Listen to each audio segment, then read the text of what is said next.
Do you want your car to be the lowest at every car meet and scrape every speed bump in your city?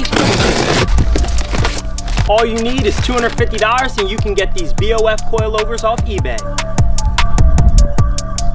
These coilovers claim up to 1 to 3 inches lower in ride height, also better handling and improved stability. Now for 250 bucks, already lying, about to figure out. BFO right there. I think this is the front one, and looks wise, it looks pretty good so far. I'm gonna just lay these out on the ground, get everything out the box first. Our second front one. Dude, what the, is it supposed to be like that? You get shit off eBay, you get what you buy. All right, second front one.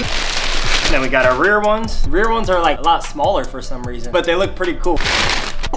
And now that everything's out the box, we're gonna go ahead and jack this car up. We need 4 jack stands, 1 on each corner. I think we're gonna start with the front ones first because I heard the front ones are a lot easier.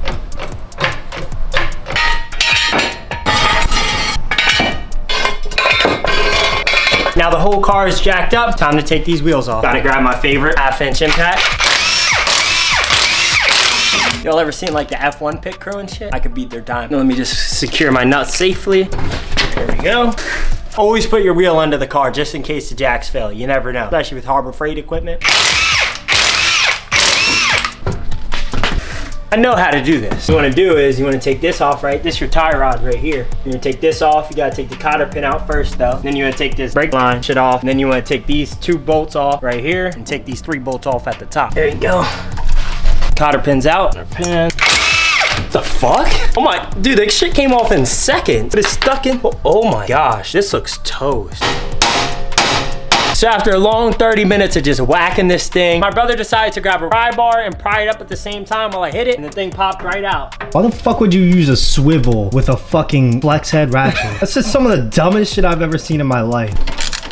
All right, looks like it's finally coming out. Oh yeah, there we go. So all that ratcheting for a brake line bolt. Now that the brake line's disconnected, we're gonna take these 2 bolts off right here, and there's a nut on the other side, and we'll work on the top 3. Oh, that was the easiest part so far. With everything else being so hard, I would have expected this to be hard as well. There's a nut, there's this. I think we gotta keep these, which is weird. It comes with the ones for the top, but not the bottom. Yeah. All right, second one out. Let's get on top. Oh, it's a nut. That wasn't that bad. Like a fucking hour. There's a line connected to that. Oh shit, where? On this side. Oh fuck. All right, so I don't even know what to call this. A strut. Oh my, look at that rust, dude. Holy, dude, this is bad. And now we're gonna do a weight test with the coilovers. Really betting on the new one being a lot lighter. First, we gotta see how much I weigh without them. 139.9. I'm gonna start with the old one. Oh my gosh. 21.8 pounds. That's pretty crazy. Whoa. 13.6. So considering there's about a 7-pound difference between the coilovers and the old ones, should have a total weight reduction around 50 pounds. It's gonna give us some crazy weight savings. It's not wide enough, it doesn't reach. Yes, it is. So this top part actually spins. So you have to spin it until the holes line up while this is also facing forward. Got the bottom one lined up. I'm gonna get the top one lined up. So now everything on this side is torqued down to spec. Now we just gotta do the other side. I'm gonna save changing the ride height for last because that's gonna be real tedious. Now that I did the other side, this side should be a lot easier considering I actually know what I'm doing now. And one thing I'm learning is this is a lot harder than it seems. All right, 1 bolt out.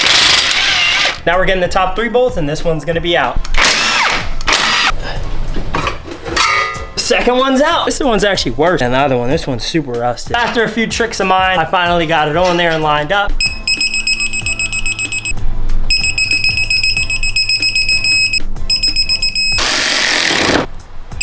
I will say, guys, everything, no matter what it is on a car, 2 is better than 1. It gets pretty hard when it's just you. Turbo not even gonna be this hard. Uh-oh, subtle foreshadowing. Did I leak? Now the front ones are on. Time to head to the rear. Oh shit. Oh shit. I broke it. Oh, it's like I gotta get new wheels soon or something. Oh. I low-key did curb my shit though. I won't be the most reliable with the $1,000 plus wheels. Oh shit, there we go.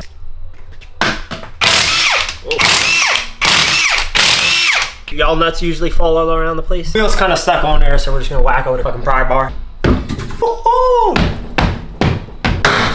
Oh, I'm just fucking up my wheels so much.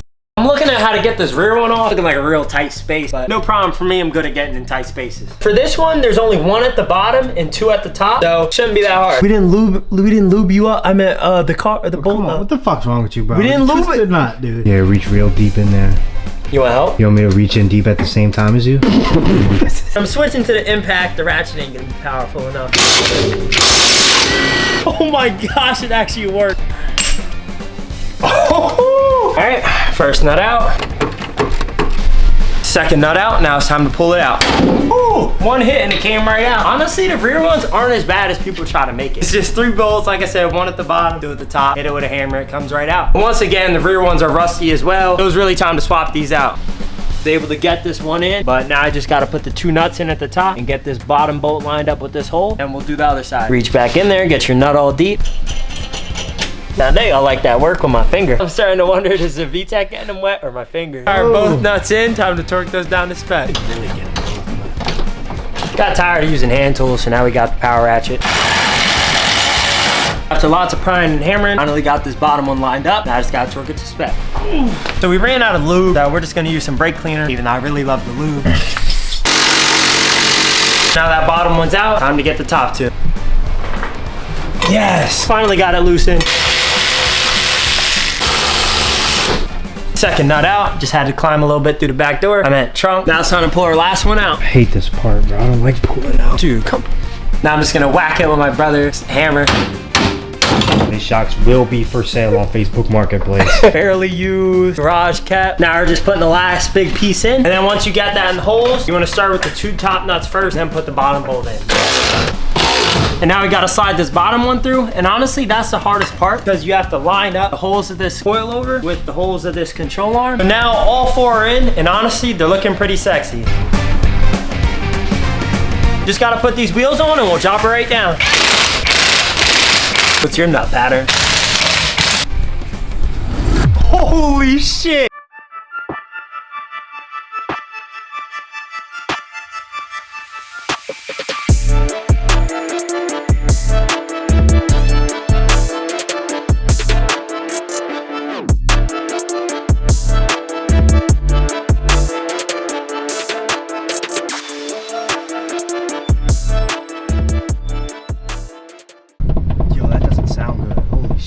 So I guess that would have something to do with the preload. The first time around, I had the preload set way too low, and that's also probably why the front of the car is lower than the rear. So I will have to probably go back in there and adjust the preload, and we also have to get an alignment as well.